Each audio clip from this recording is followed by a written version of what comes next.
Good morning to all of you. कल के video explanation में हमने हमारा चैप्टर स्टार्ट किया था डी ब्लॉक एलिमेंट्स यानी कि डी ब्लॉक के तत्व, जिसमें आपको डी ब्लॉक में पाए जाने वाले एलिमेंट्स की प्रॉपर्टीज़ यानी कि गुण के बारे में बताया गया था कि कौन से तत्व होंगे जो डी ब्लॉक में पाए जाएंगे तो जिनका अंतिम इलेक्ट्रॉन डी उपकोष में प्रवेश करता है यानी कि डी सबशेल में एंटर करता है, वे हमारे डी ब्लॉक के एलिमेंट्स कहलाते हैं, या फिर जिनका electronic configuration outermost shell के लिए बाहतम कोश के लिए जिनका इलेक्ट्रॉनिक विन्यास या electronic configuration NS2 N-1 D1 to 10 पाया जाता है, उन्हें हम डी ब्लॉक के तत्व यानी कि डी ब्लॉक एलिमेंट कहते हैं। आज डी ब्लॉक एलिमेंट में हमारा जो टॉपिक होगा वो है मेटेलिक कैरेक्टर यानी कि धात्विक गुण। हमारे जो डी ब्लॉक तत्व होते हैं, जैसा कि हमने पढ़ा, जो एस ब्लॉक एलिमेंट हैं वो तो सारे के सारे मेटल होते हैं, सारे के सारे धातुएं होती हैं, और जो पी ब्लॉक एलिमेंट होते हैं, पी ब्लॉक के तत्व हैं वो अधातुएं होती हैं, और जो डी ब्लॉक के तत्व होते हैं वो इन दोनों के बीच में पाए जाते हैं। इस वजह से डी ब्लॉक के तत्वों में जो धात्विक कैरेक्टर है, जो मेटेलिक कैरेक्टर है, वो धीरे धीरे घटता है और अधात्विक कैरेक्टर धीरे धीरे बढ़ता है, किंतु डी ब्लॉक एलिमेंट्स में मेटेलिक कैरेक्टर पाया जाता है यानी कि धात्विक गुण उपस्थित होता है। कैसे पता चला? तो इसके लिए कुछ बिंदु हैं जिनको आप जब पढ़ेंगे तो आपको समझ में आएगा कि हाँ, ये बात सही है कि जो हमारे डी ब्लॉक एलिमेंट होते हैं उनमें मेटेलिक कैरेक्टर होता है। जैसे सबसे पहला पॉइंट कि धातुएं होती क्या, मेटल्स क्या होते हैं, तो आप कहते हैं सर मेटल वो होते हैं जिनके पास अपनी एक मेटेलिक लश्कर होती है। मेटेलिक लश्कर का मतलब आपने कहा इनके पास क्या होगी, धात्विक चमक, ये तो होता है।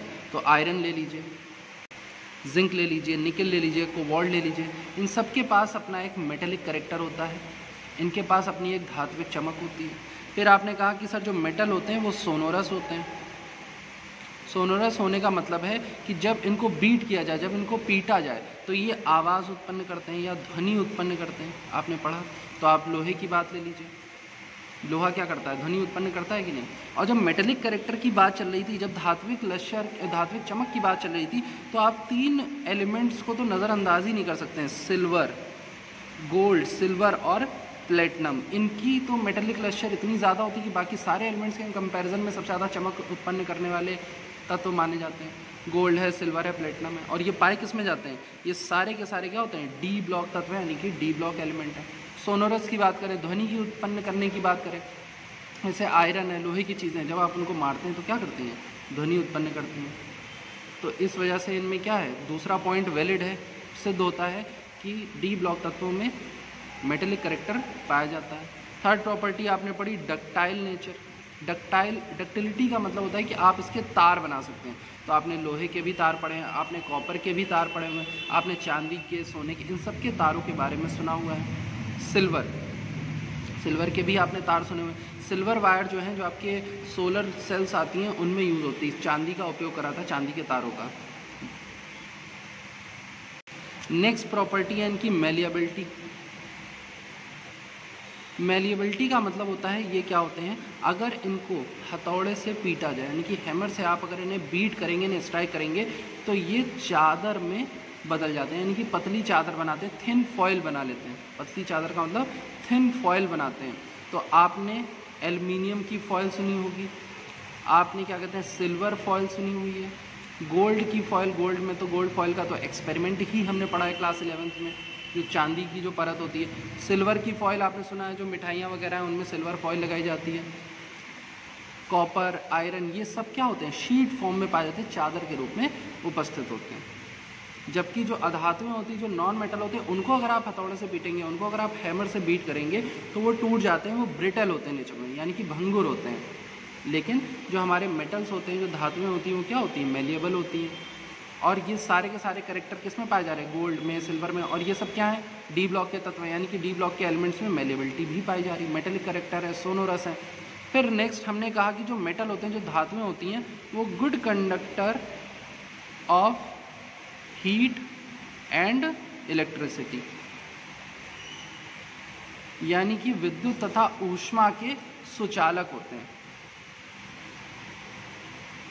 तो आप ले लीजिए, आपने कॉपर वायर, घरों में सबसे ज़्यादा क्या यूज़ होता है, आप तांबे का तार ही तो यूज करते हैं, वो क्या है, कॉपर वायर है।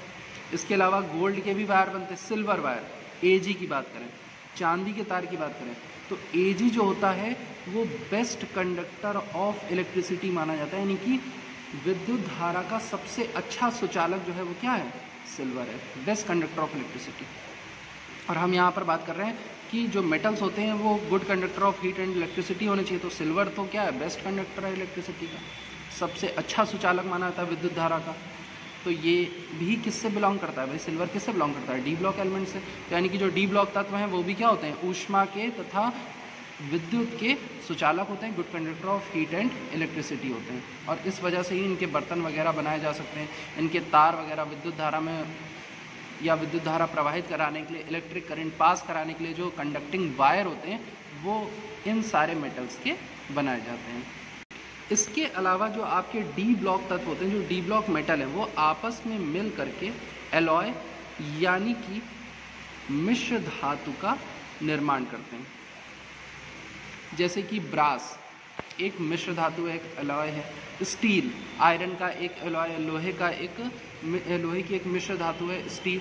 तो ये जो हमारे डी ब्लॉक तत्व होते हैं उसमें दो या दो से ज़्यादा मेटल, दो या दो से ज़्यादा धातुएं आपस में मिल करके मिश्र धातु या एलॉय का फॉर्मेशन करते हैं। तो ये सारे जो आप करैक्टर देख रहे हैं ये सब किसके होते हैं, मेटल के करैक्टर, धातुओं के गुण हैं। और ये सारे के सारे हमारे डी ब्लॉक तत्वों में, डी ब्लॉक एलिमेंट्स में ये करैक्टर पाए जा रहे हैं। इसका मतलब है कि जो हमारे डी ब्लॉक तत्व होते हैं वे सभी धात्विक गुण प्रदर्शित करते हैं, यानी कि मेटेलिक करैक्टर शो करते हैं।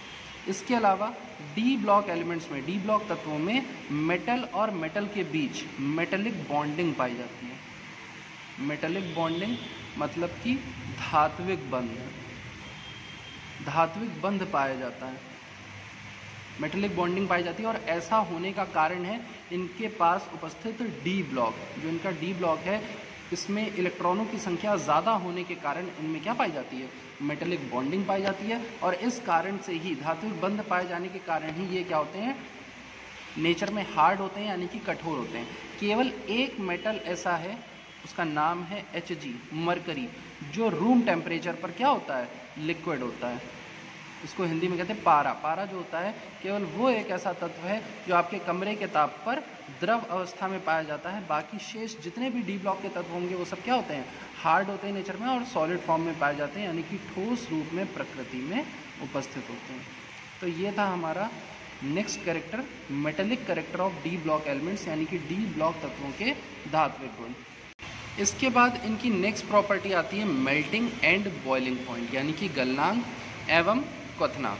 तो अभी आपने एक वर्ड पढ़ा था मेटेलिक बॉन्डिंग, यानी कि धात्विक बंध। मेटेलिक बॉन्डिंग प्रेजेंट होने की वजह से, धात्विक बंध उपस्थित होने की वजह से हमारे जो डी ब्लॉक एलिमेंट होते हैं, जो डी ब्लॉक के तत्व हैं, इनका मेल्टिंग पॉइंट जो होता है वो बहुत हाई होता है। और बॉइलिंग पॉइंट किस में पाया जाएगा, जब ये लिक्विड स्टेट में होंगे, अपनी मोल्टेन स्टेट में होंगे, अपनी द्रवित अवस्था में होंगे, तो उस कंडीशन में इनका बॉइलिंग पॉइंट भी क्या होता है, बहुत हाई होता है। यानी कि अगर हम मेल्टिंग पॉइंट की बात करें तो ये भी क्या होगा, हाई होगा।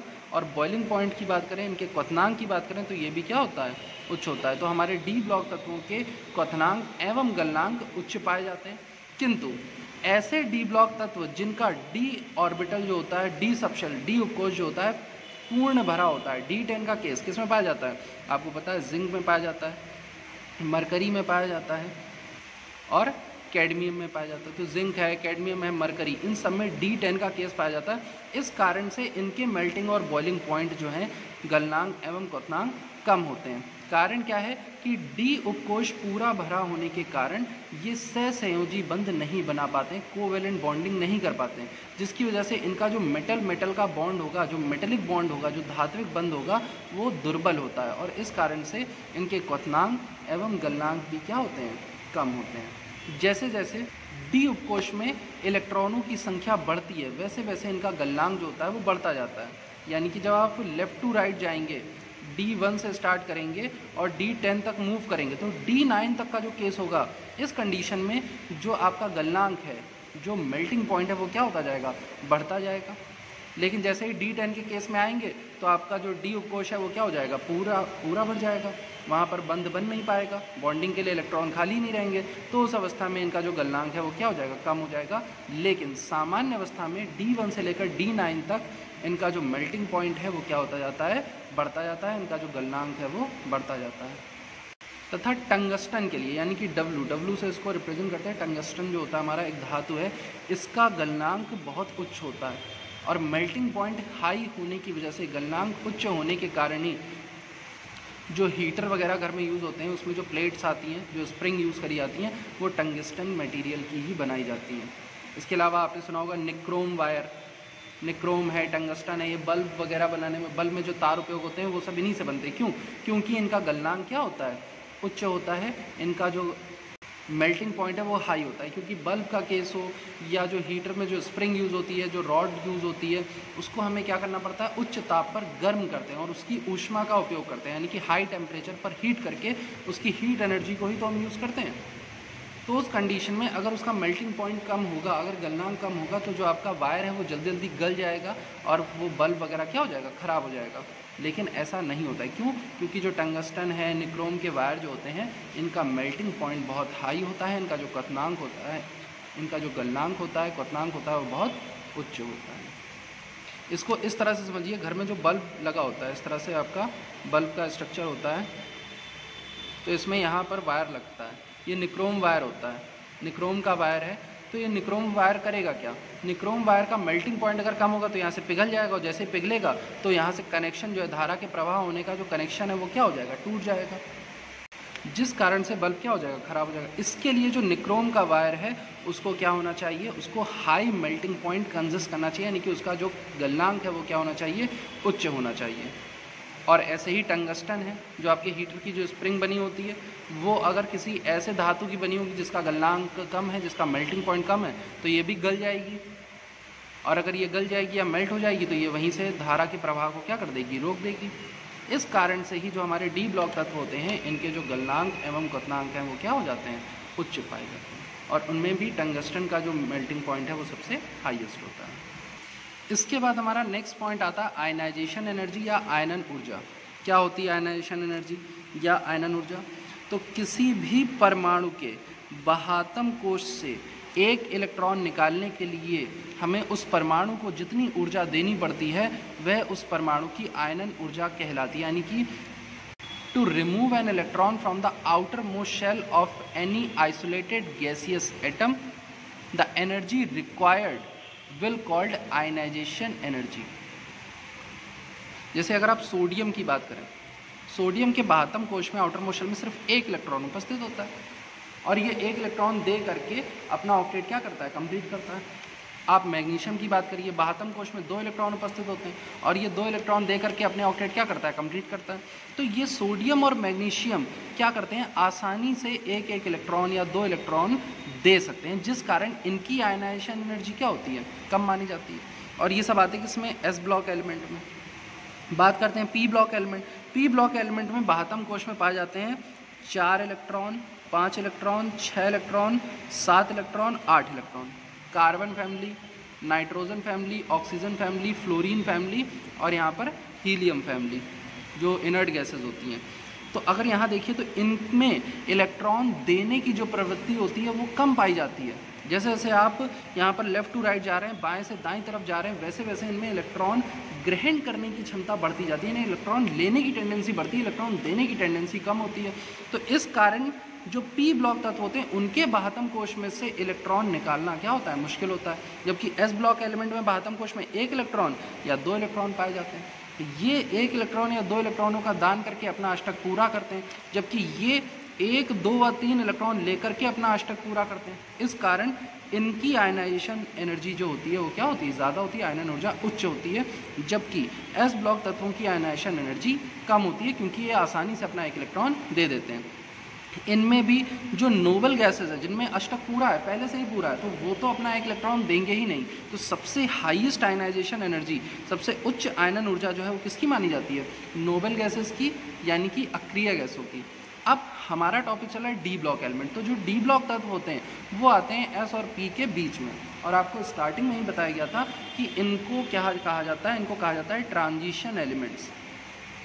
ट्रांजिशन एलिमेंट्स यानी कि इनको कहा जाता है संक्रमण तत्व या संक्रमण धातुएं। कारण क्या है, क्योंकि डी ब्लॉक तत्वों के जो गुण होते हैं वो एस ब्लॉक और पी ब्लॉक के बीच में होते हैं, इसी कारण इनकी आयनन ऊर्जा का मान, इनकी आयनाइजेशन एनर्जी की जो वैल्यू होती है वो एस ब्लॉक से ज़्यादा होगी लेकिन पी ब्लॉक से कम होगी। क्यों? एस ब्लॉक की आयनाइजेशन एनर्जी कम होती है और पी ब्लॉक की आयनाइजेशन एनर्जी ज़्यादा होती है, सबसे ज़्यादा इनकी सबसे कम इनकी। तो बीच में आया कौन? D block element. एक तरह से ये भी पॉइंट कह सकते हैं कि जैसे जैसे हम पीरियड में लेफ़्ट टू राइट जाते हैं, आवर्त में हम बाएं से दाएं तरफ जाते हैं, वैसे वैसे आयनन ऊर्जा का मान बढ़ता जाता है। क्यों? क्योंकि इलेक्ट्रॉन देने की जो प्रवृत्ति है वो घटती जाती है, यानी कि इलेक्ट्रॉन डोनेट करने की टेंडेंसी कम होती है, जिस वजह से आयनन ऊर्जा या आयनाइजेशन एनर्जी की जो वैल्यू है वो बढ़ती जाती है। और इस पॉइंट के अकॉर्डिंग डी ब्लॉक एलिमेंट्स यानी कि डी ब्लॉक तत्वों की जो आयनन ऊर्जा होती है वो एस ब्लॉक से ज़्यादा होती है किंतु पी ब्लॉक से कम होती है आयनाइजेशन एनर्जी यानी कि आयनन ऊर्जा। Now the next point is standard electrode potential यानी कि मानक इलेक्ट्रोड विभव। ये क्या होता है? स्टैंडर्ड इलेक्ट्रोड पोटेंशियल का मतलब होता है कि हम किसी भी एटम को या किसी भी परमाणु को कितनी ऊर्जा प्रदान करें कि उसमें से एक इलेक्ट्रॉन हम क्या कर सकें, निकाल सकें।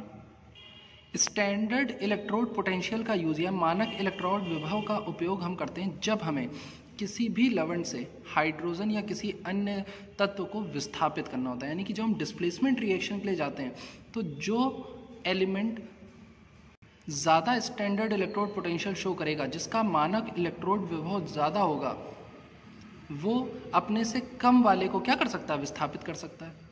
तो यहाँ पर हमारा पॉइंट है कि जो हमारे डी ब्लॉक एलिमेंट्स होते हैं, जो डी ब्लॉक तत्व होते हैं, उनका स्टैंडर्ड इलेक्ट्रोड पोटेंशियल हाइड्रोजन से ज़्यादा होता है। डी ब्लॉक एलिमेंट्स का यानी डी ब्लॉक तत्वों का मानक इलेक्ट्रोड विभव हाइड्रोजन से क्या होगा, ज़्यादा होगा, जिस कारण से जो हमारे डी ब्लॉक तत्व होते हैं, जो डी ब्लॉक एलिमेंट होते हैं, वो अम्लों से, किसी भी एसिड से या अम्ल से हाइड्रोजन गैस को क्या कर देते हैं, विस्थापित कर सकते हैं। जैसे कि H2SO4 है, ये एक एसिड है, ये क्या करता है, ये देता है 2H+ आयन और SO4- आयन। यहाँ पर इस तरह से तो फॉर्मेशन होता है एसिड का।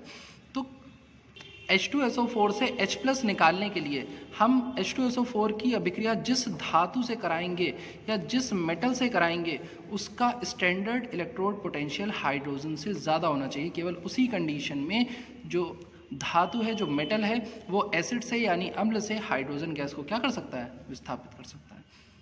तो ये बोला जा रहा है कि जो डी ब्लॉक एलिमेंट होते हैं, जितने भी डी ब्लॉक तत्व होते हैं, उनका मानक इलेक्ट्रोड विभव या स्टैंडर्ड इलेक्ट्रोड पोटेंशियल हाइड्रोजन से ज़्यादा होता है। लेकिन यहाँ पर आपको 4 एक्सेप्शन पढ़ने को मिलेंगे: कॉपर, प्लेटिनम, सिल्वर और गोल्ड।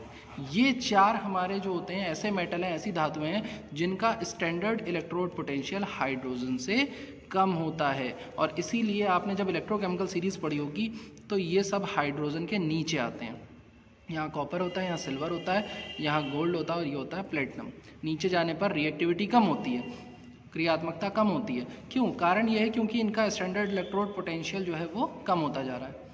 किसी भी तत्व की या किसी भी परमाणु की जो क्रियात्मकता होती है, जो रिएक्टिविटी होती है, वो इसी बात पर डिपेंड करती है कि वो इलेक्ट्रॉनों का आदान प्रदान कितनी शीघ्रता से करते हैं, इलेक्ट्रॉन को देने की या डोनेट करने की टेंडेंसी कितनी ज़्यादा है। क्योंकि केमिकल रिएक्शन में इलेक्ट्रॉन्स का ही क्या होता है, शेयरिंग होती है या डोनेशन होता है, एक्सेप्शन होता है, इलेक्ट्रॉनों का ही आदान प्रदान होता है। तो हमारे जो डी ब्लॉक तत्व होते हैं उनका मानक इलेक्ट्रोड विभव या स्टैंडर्ड इलेक्ट्रोड पोटेंशियल हाइड्रोजन से ज़्यादा होता है। लेकिन 4 हमारे डी ब्लॉक तत्व ऐसे हैं जो कि हैं कॉपर, प्लेटिनम, सिल्वर और गोल्ड, जिनका इलेक्ट्रोड विभव हाइड्रोजन से कम होता है। यहाँ पर एरो उल्टा बन गया, ये कम होता है, जिस कारण से ये जो हैं हाइड्रोजन को उसके एसिड से डिस्प्लेस नहीं कर सकते, यानी कि अम्ल से हाइड्रोजन गैस को विस्थापित नहीं कर सकते। इसके बाद नेक्स्ट जो पॉइंट है वो आता है रिएक्टिविटी यानी कि क्रियाशीलता। पीरियोडिक टेबल में सबसे ज़्यादा क्रियाशील माने गए एस ब्लॉक तत्व। क्यों? क्योंकि अभी आपने एक पॉइंट पढ़ा था कि एस ब्लॉक तत्वों की जो आयनाइजेशन एनर्जी होती है, जो आयनन ऊर्जा होती है, वो सबसे कम मानी जाती है। यानी कि थोड़ी सी एनर्जी में ही ये अपना इलेक्ट्रॉन क्या कर देते हैं, डोनेट कर देते हैं, और जितनी जल्दी इलेक्ट्रॉन देंगे उतने ही ज़्यादा क्रियाशील होंगे।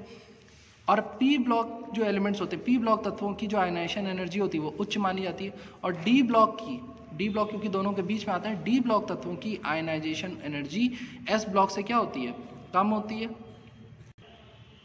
सॉरी एस ब्लॉक से ज़्यादा होती है। क्यों? क्योंकि ये आसानी से दे रहे हैं ना, यानी कम ऊर्जा में दे रहे हैं, जबकि डी ब्लॉक ज़्यादा ऊर्जा में देंगे। और पी ब्लॉक की डी ब्लॉक से भी क्या होगी, ज़्यादा होगी। यानी जैसे जैसे लेफ्ट टू राइट जाएंगे वैसे वैसे आयनाइजेशन एनर्जी क्या होगी, बढ़ती जाएगी, आयनन ऊर्जा बढ़ती जाएगी। ध्यान दीजिए, मैं समझा रहा हूँ आपको, रिएक्टिविटी यानी क्रियाशीलता, ये डिपेंड कर रही है इलेक्ट्रॉन के निकलने पर। जो जितनी जल्दी इलेक्ट्रॉन निकाल देगा अपने में से वो उतना ही ज़्यादा क्रियाशील होगा। तो सबसे ज़्यादा जो टेंडेंसी होती है, सबसे ज़्यादा जो क्षमता होती है इलेक्ट्रॉन निकालने की, वो होती है एस ब्लॉक तत्वों की। और इसी कारण इनकी आयनन ऊर्जा का मान क्या होता है, कम होता है। और इसी वजह से जो एस ब्लॉक तत्व होते हैं, जो एस ब्लॉक एलिमेंट होते हैं, वो सबसे कम रिएक्टिव होते हैं। और डी ब्लॉक एलिमेंट्स की आयनाइजेशन एनर्जी का मान जो है एस ब्लॉक से ज़्यादा होगा, इसलिए डी ब्लॉक की क्रियाशीलता एस ब्लॉक से क्या होती है, कम होती है। क्रियाशीलता की बात करें तो एस ब्लॉक ज़्यादा, एस ब्लॉक के एलिमेंट जो हैं, जो एल्कली मेटल हैं, जो एल्कलाइन अर्थ मेटल है, यानी कि क्षार धातुएं, क्षार मृदा धातुएं, इनकी क्रियाशीलता डी ब्लॉक तत्वों से ज़्यादा होगी। दूसरा कारण है कि जब हमारे डी ब्लॉक तत्व अम्लों से अभिक्रिया करने जाते हैं, एसिड से रिएक्शन करने जाते हैं, तो उस कंडीशन में जितने भी डी ब्लॉक एलिमेंट होते हैं उनके ऊपर ऑक्साइड की एक फिल्म चढ़ जाती है, मतलब कि एक परत चढ़ जाती है। और ये ऑक्साइड की जो परत होती है, ये रक्षी परत होती है, यानी कि इनके लिए रक्षा कवच का काम करती है, इनको बचाती है किसी और चीज़ से अभिक्रिया करने में, जिसके कारण भी डी ब्लॉक तत्वों की क्रियाशीलता थोड़ी सी कम हो जाती है। तो डी ब्लॉक तत्वों की क्रियाशीलता की बात करें तो इनकी आयनन ऊर्जा एस ब्लॉक से ज़्यादा होती है, इस कारण इनकी क्रियाशीलता एस ब्लॉक तत्वों से कम होती है, यानी कि इनकी रिएक्टिविटी एस ब्लॉक एलिमेंट से कम होती है। तो ये था हमारा आज का एक्सप्लेनेशन। इसमें जो प्रॉपर्टीज़ आपको एक्सप्लेन करी गई, अगर कोई भी प्रॉपर्टी नहीं समझ में आती है तो आप बेफिक्र होकर के पूछ सकते हैं, लेकिन आपको रीज़न पता होना चाहिए कि कोई भी प्रॉपर्टी डी ब्लॉक एलिमेंट में क्यों पाई जा रही है और उसका क्या चेंज आ रहा है और क्यों आ रहा है। इसमें अगर कहीं भी कोई कन्फ्यूज़न है तो आप उसे क्लियर करिए। Okay class, thank you.